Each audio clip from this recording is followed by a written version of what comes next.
Chris, it's very much a sense of deja vu, another 2-1 defeat on the road. What were your thoughts on the overall performance? Yeah, it's deja vu in the respect that, like you say, we've fell short today. We haven't managed to get a result. I think the scoreline probably flattered us a little bit today. We just didn't seem to make good decisions from the word go all the way through. They seemed as if they had better decisions in the game, better game knowledge of when, where and how. We just seemed to huff and puff. We seemed to create transitions all over the park on the back of sloppy play. So there's a lot of frustrations today. We've had a longer chat with lads, after the game than what we maybe normally would. I think we weren't the level today. We were very, very disappointing, and lads know that in no uncertain terms. In the build-up to the game, how did you find it motivating the players after the defeat last week, which obviously always paid from the derby? Do you think there was perhaps a bit of disappointment still lingering around the camp? Yeah, I would say so. Results affect people's mindset. We knew that we had to be competitive today. We knew that we had to improve on last week in the respect that we needed an end product.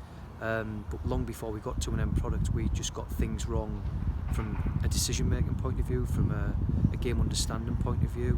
You talk about preparation. We've got, they're not making excuses. We've got a bus turning up at 2:20, which again doesn't help preparation. We've had a number of injuries, again doesn't help preparation. But this is what this level of football is, and obviously what we're looking for is in the moment for players to make decisions that are relative to the level. We didn't do that today. We didn't make decisions that gave us momentum. We didn't make decisions that maintained momentum. As I say, our decisions were poor, and it sort of facilitated what they were looking to do on the front foot with, as I mentioned, the transition, and then people being out of position and again being a little bit more stretched than what it should be. So really, I think we all need to have a little bit of a look at ourselves after that one. Looking at the first goal in the first half, it just seemed a bit easy, didn't it, really? Free kick played in and then flicked on into the bottom corner. Quite incredible, really. If we have a free kick in a central position like that and we manage to score from it, I'm very, very surprised. So for us to concede against it, I'm even more surprised. A straight ball in, we're not winning the header. The guys managed to get something away in the bottom corner. It's head scratching. There's no way that should be happening. Top of goals, second goal, probably even worse. Winning possession, ball goes into one of the forwards, on the halfway line.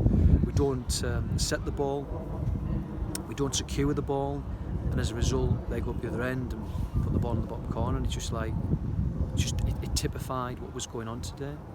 And then, of course, Whitby did manage to get themselves back into it. Kieran Wellergy put up front midway through the second half. Do you think that he made a bit of an impact this afternoon? I know he did, in no uncertain terms. Kieran Wellergy isn't a centre forward, so we're having to shuffle the pack. We're having to try and get the best out of players. We had another centre half in the form of Luke, by the way, playing centre forward today. We've got an injury list that's horrendous, and like I said, as a result of that, we're having to try and possibly put round pegs in square holes. But in answering your question, Keys have made a massive impact. Keys obviously going beyond, stretched them, and maybe from my point of view, maybe that should have been a change that we did at half time, but we didn't, and like I say, we did it probably a little bit too late in the game. And of course this week, Connor Bell in the squad. We've got an update on his fitness at the moment. Yeah, Connor Bell is on the advice of his team over in Australia. He's now come away from the football club and he's going to spend the next month doing what he needs to do, in preparation for him going across to Australia. Yeah. And as well this week, Callum Patton going out on loan to North Shields. Must be pleased that he's going to be getting game time again. Absolutely, that's the name of the game. We've got to try and find out if Cal's injury holds up. We've got to try and get him some game time. We didn't want to do that at the expense of our 11, because again we're unsure as to exactly what conditions condition his body's in and what reaction he'll have on the back of it. So hopefully this will be a successful for Cal.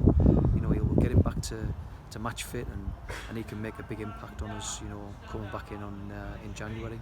And return to match action next Saturday. It's a game at home against Stalybridge. You'll be hoping to use the home advantage to Whitby's advantage next week to try and get back to winning ways.